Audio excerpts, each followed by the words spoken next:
Hey, it's Melissa from Kiwi Banana, and today I come across a video. I'm going to watch it the first time, and you're going to watch it all with me if you want.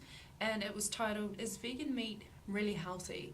So I'm just going to play it through, maybe offer a few comments, maybe a few criticisms, and you're welcome to watch.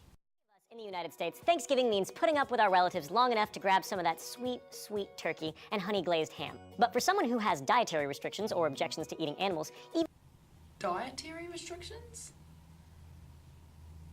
If this is relating to veganism, veganism is not really about dietary restrictions. It's a philosophy, it's a social justice movement. Let's proceed. down exactly how healthy meat analogs are because there's risofu made of rice, tempeh made of soy, and a wheat gluten product called seitan. So yes, some vegetarian dishes are literally the spawn of seitan. But the one most familiar to non-vegetarians is tofu, made from coagulated soy milk that's pressed into blocks. For nutritional value, tofu and meat can trade punches all day long. Meat is the muscle tissue of an animal and can Sorry. a lot more protein than tofu. According to the United States Department of Agriculture, gram for gram, 80% lean ground beef has more than double the protein of tofu, while chicken contains over triple the protein. On the other hand, Before I say anything, let's hear what they've got to say on the other hand. both those meats have nearly triple the fat as tofu, and Exactly. But let's proceed on. processed meats like sausage have way more fat, sometimes even more fat than protein. Plus, tofu's fat is mostly unsaturated, which is better for lowering cholesterol. Your body can happily use tofu to make proteins because tofu contains the 9 essential amino acids you Yes! That's what we've been saying for years and years. But proceed on. Tofu is higher in iron than chicken, but the iron in chicken and other meat is bundled up in heme, aka the red pigment in your blood that binds to oxygen and gives hemoglobin its name. You're not going to have many problems absorbing iron if A, your gut bacteria is good, B, you keep your caffeine intake, things like coffee and tea, quite low, C, you're making sure that you're mixing your foods that have ions in them, which most plant foods actually do have some form of iron, with foods that are high in vitamin C. So that just comes down to the whole eating a well-balanced meal. Eating a meal with, lots of nutrients in it. It goes without saying that plants don't have blood, so the iron in tofu is non-heme and isn't as easily used. To get the most iron out of non-meat sources, it's necessary to supplement them with vitamin C, which combines with the iron in a form your body more readily absorbs.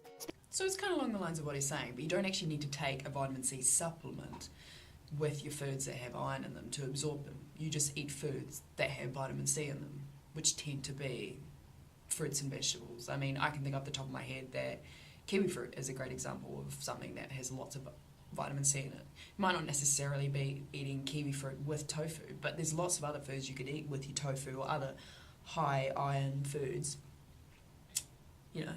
that would quite nicely go with high vitamin C foods. I'll let him proceed.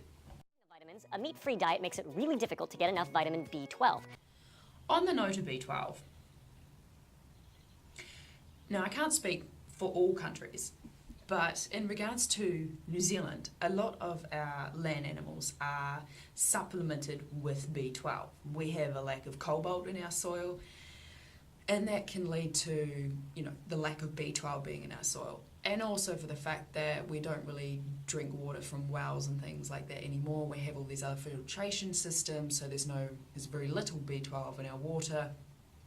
And we tend to wash our vegetables and fruits and all those other sort of foods quite thoroughly compared to maybe long ago where you may have got a little bit of the dirt, in your food, and then you would have got some B12 that way. So B12 is not really a vitamin, it's a bacteria, and it's normally in things like water and soil and things like that, but because of our hygienic lifestyles that we live now, we just tend to have less of it. So either A, you eat foods that are supplemented with B12, and you can obviously, eat animal flesh if you really want to, which of course I'd advocate against, or B, you can, you can eat foods that are supplemented in B12 that are plant sources, which you can get things through like cereals and plant milks, etc., etc. So A being animal sources that have been supplemented with it anyway. B, being plant sources that have been supplemented, or C, you supplement it yourself. Now, I would probably recommend supplementing it yourself, whether you're a vegan, vegetarian, omnivore, or whatever, because you're going to actually get a lot better, how would I put it? You're going to have a lot more control over what actually is going into your body, because you don't have to be a vegan or a vegetarian to be lacking in B12. You can just eat a standard New Zealand diet and be lacking in B12. There are also people out there who might be sort of seen as, I don't know, what they call themselves purists or really sort of natural hygienists, and they may somehow get B12 into their soil. Maybe they have something like a composting toilet, somehow get that into their garden. They eat a lot of their own fruits and vegetables. They're not as rigorous on washing them, and then maybe consuming a bit of B12 that way. Although I would probably make the safe guess that most people in today's society aren't doing that sort of thing, and that's not the sort of thing they're open to. So moral of the story, supplement B12, please. Or eat foods that have supplemented it. But preferably not animal sources, because they just come with a whole other host of bad things, but we won't go into that right now. As long as they're careful about filling in the gaps of a meat-free diet, vegetarians and vegans should be able to feast with their carnivorous relatives and still have a balanced diet. One day, though, there may be meat that's completely cruelty-free because it was grown in a petri dish. That is a video for another day. Eliminating the need for the president to pardon a turkey ever again. Now, whether or not vegetarians and vegans will accept these meat clones because of their unnatural nature, that's another matter altogether. Right, so overall, I guess the video wasn't as negative as I was expecting it to be.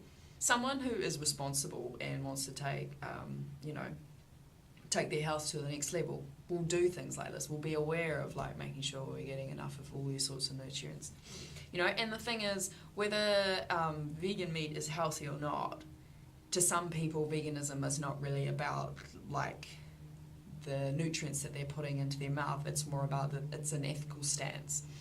And that's where I think I kind of was not happy with the fact that he said, dietary requirements. Because for a lot of people, veganism, it does become a philosophy, whether they did it for ethical or health or environmental reasons to start with.